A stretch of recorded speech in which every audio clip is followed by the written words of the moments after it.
Bonjour tout le monde et bienvenue, c'est Mickaël. On se retrouve aujourd'hui pour la pose d'un kit de panneaux photovoltaïques acheté chez Solar Coop et on va les poser sur ce toit. Alors le kit se compose de 2 panneaux solaires. Je vais les poser sur la droite de la toiture, tout simplement parce que si je veux rajouter après, je pourrais les poser à côté sans avoir à décaler la première installation. Le kit m'a été livré par un transporteur sur palette. Bon, j'ai viré les palettes bien évidemment et j'ai tout déballé. Donc on a les 2 supports ici, les 2 rails, on a toute la visserie ici, les panneaux et les micro-onduleurs sont à l'intérieur pour le moment, on a aussi le câble de raccordement et on a bien entendu la notice de montage, donc de chez Solar Coop. Côté électricité, j'ai reçu donc dans le kit un micro-onduleur Oimills, le modèle HM800 que vous voyez ici, et bien entendu donc 2 panneaux pour une puissance totale maximale pour les 2 panneaux de 750 watts.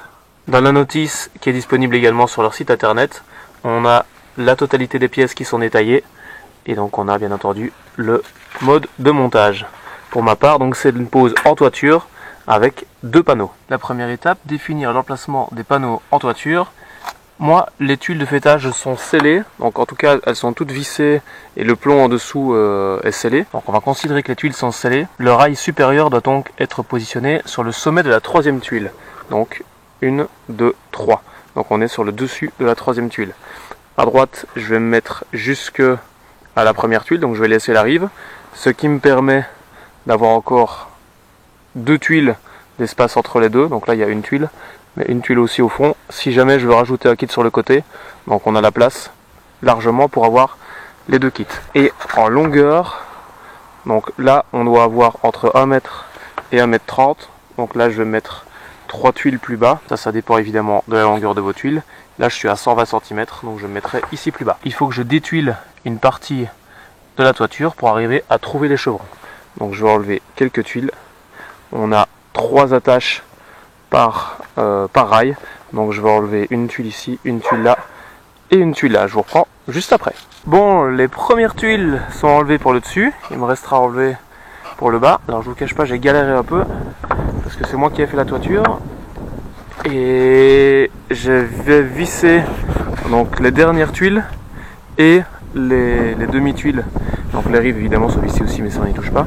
La demi-tuile était vissée sur les tuiles qui étaient vissées. J'ai décidé de redescendre encore d'une tuile, donc plutôt de mettre la barre sur le dessus de la 3e tuile, je la mets sur le dessus de la 4e, ce qui ne change pas puisque j'ai quand même la longueur de toiture ici suffisante. Les chevrons, alors les chevrons sont ici dessous, hein, ils sont là, sous la sous-toiture, tous les 55 cm.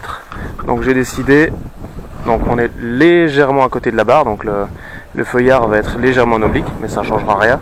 J'ai préféré faire ça plutôt que de me mettre ici et d'avoir 3 points qui soient vraiment sur le milieu. Là au moins je serai réparti sur toute la longueur de la barre. Donc maintenant que ça c'est fait, je vais déjà fixer les feuillards pour cette barre.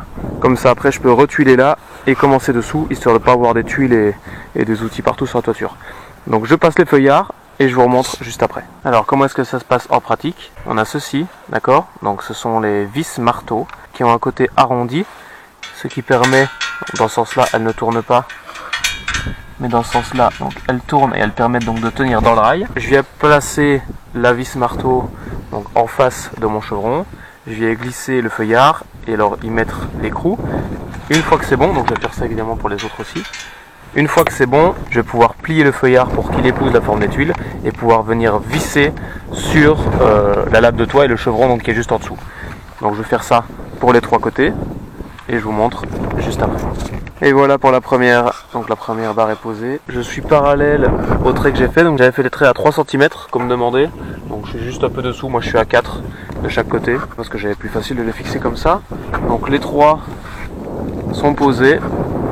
Voilà, les 3 fixations sont vissées donc dans la lame de toit et dans le chevron donc qui est juste dessous, avec à chaque fois 2 vis comme préconisé donc dans le manuel. Petite astuce, moi je vous conseille de d'abord fixer les 3 feuillards avec la barre à plat et après de la tourner dans cette position-ci. Ce sera beaucoup plus simple que de mettre un feuillard après l'autre. Comme ça vous les pliez les 3 ensemble et au moins vous n'avez pas un feuillard droit après qui vient vous emmerder. Donc bien plier, suivre les tuiles histoire que la tuile qu'on va venir remettre dessus ne soit pas gênée et puis visser donc dans la charpente. Donc je remets les tuiles, je détuile dessous, je mets la barre du dessous et puis je vous reprends pour la suite. Donc voilà, la deuxième barre est fixée, donc les 3 feuillards sont attachés au chevron, tout est fixé, tout est nickel. Tout est bien parallèle, donc je suis parallèle aux tuiles parce que les tuiles, donc c'est moi qui les ai posées, je les avais posées avec un guide, et les barres donc sont bien parallèles entre elles. Très important aussi de voir les diagonales, que les deux diagonales soient bien identiques, histoire que ça forme bien un rectangle. Donc moi c'est le cas aussi. Donc ce que je vais faire maintenant, c'est que je vais remettre les tuiles. Donc tout ça c'est terminé. Je vais remettre les tuiles et après on passe à l'étape suivante.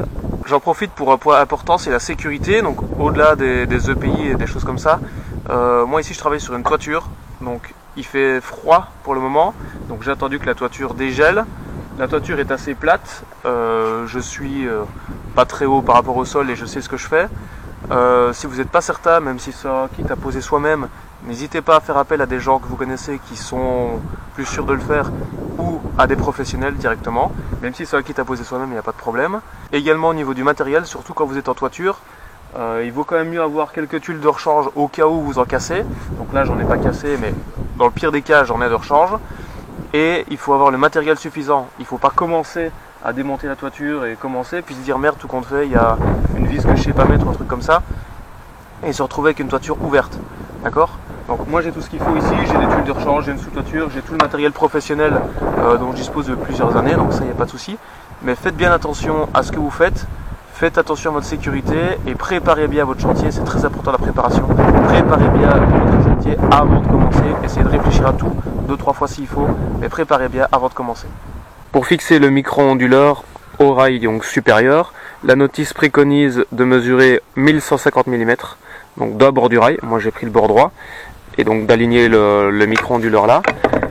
Ça se fait avec ces deux fixations aussi, c'est le même système que les autres fixations, hop, on fait glisser, et voilà. Et ensuite les rondelles et les vis qui vont avec. Voilà, donc je fixe le micro-onduleur à ça, et je vous reprends. Et le micro-onduleur est posé, alors on a les rondelles là, aussi, qui n'étaient pas indiquées mais qui sont fournies, donc il n'y en a que deux, donc je suppose que c'est pour ça. Et le micro-onduleur ne touche pas les tuiles. Il est bien important pour qu'il ne touche pas, que la plaque vienne bien à pied des deux côtés. Et donc en serrant ici, le micro-onduleur va se mettre parallèle à la plaque ici et ne pas toucher les tuiles. Voilà. Donc maintenant je passe le câble dans ma toiture, jusqu'à l'intérieur de l'abri de jardin ici. Et puis je vous montre la suite.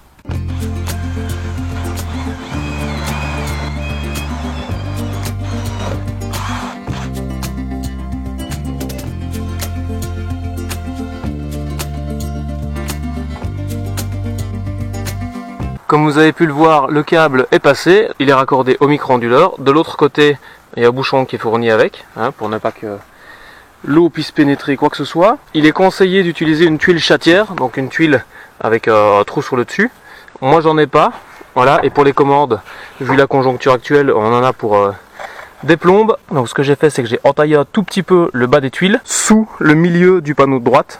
Donc clairement, l'eau ne viendra jamais, elle ne chassera plus jamais là-dessous. Le jour où j'arrive à me procurer une tuile chatière, de toute façon j'enlèverai le panneau et je modifierai ça sans aucun problème. Comme vous pouvez le voir ici sur le manuel, le câble est fourni, et c'est comme ça qu'il m'a été fourni aussi, avec une fiche normale à brancher dans une prise. Moi je vais me poser un petit tableau électrique ici dessous, dans l'abri. Donc j'ai enlevé la fiche pour faire passer le câble plus facilement.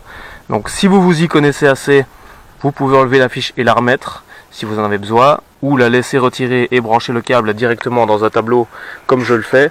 Si vous ne vous y connaissez pas, laissez bien la fiche comme ça, branchez-la dans une prise tout simplement comme indiqué. C'est un kit à monter soi-même, faites vraiment ce dont vous êtes sûr et certain. C'est de l'électricité, ça rigole pas, ça peut vraiment être très dangereux, donc ne jouez surtout pas avec ça. Suite maintenant, on passe à la page suivante. Donc poser les étriers pour ensuite pouvoir poser les panneaux. Donc je vais poser les étriers sur les côtés et je vous reprends juste après. Les étriers qui sont ici vont venir se glisser sur le côté. Je vais peut-être devoir ébavurer un peu parce que chaque fois il y a un des deux côtés qui est pas ébavuré, donc c'est pas top. Et bon, ça va me prendre que quelques secondes. Donc je vais faire passer les étriers, je vais régler tout ça et je vous reprends juste après. Les étriers sont maintenant posés. Alors ils se posent dans ce sens, aux extrémités. Ils sont pas encore serrés, ils peuvent se déplacer. Il y a un ressort dessous, d'accord. Donc ça c'est les extrémités. Et alors celui du milieu, donc j'ai tracé le milieu sur le rail. Ceux du milieu se mettent dans ce sens-ci. Donc maintenant, prochaine étape. Donc j'ai demandé un coup de main pour monter les panneaux quand même. Ça, je vous conseille de le faire. Clairement, hein, c'est dommage d'en casser un. Donc là, ce que je vais faire, c'est que je vais prendre chaque panneau, les positionner, raccorder évidemment les connectiques ici. Donc pour les raccordements, vous ne sauriez pas vous tromper. Et à chaque fois, côté mâle, côté femelle. Papa dans maman, hop, clic, c'est fini. Donc je pose ça et j'essaie de vous mettre en accéléré si je peux, parce que bon, sur une toiture, c'est pas facile de poser la petite caméra. Donc si je peux, je vous le mets en accéléré, sinon vous verrez juste après.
Et voilà, les panneaux sont posés, fixés, tout est bon.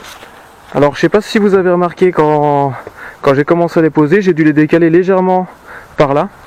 Parce que j'ai respecté donc scrupuleusement toutes les cotes qui sont indiquées. Le micro-onduleur est juste ici dessous. Sauf que quand j'ai essayé de poser ce panneau-ci, il posait sur la face du micro-onduleur. Donc j'ai dû décaler un petit peu tout. Le temps de pause s'affiche sur votre écran, donc j'ai tout posé tout seul. Hormis juste le fait que j'ai monté les panneaux avec une autre personne, parce que monter les panneaux tout seul sur une toiture, je dis pas que c'est impossible, mais c'est fortement déconseillé. Moi, de mon côté, je vais encore faire le tableau électrique. Voilà, mon petit tableau ici en dessous. Donc, je compte pas ça dans le temps, parce qu'on peut directement brancher l'installation sur une prise. Donc voilà, le temps, en tout cas pour l'installation en elle-même, c'est ça. Après, il faut rajouter peut-être peut-être 1 heure pour faire simple, pour poser le tableau électrique.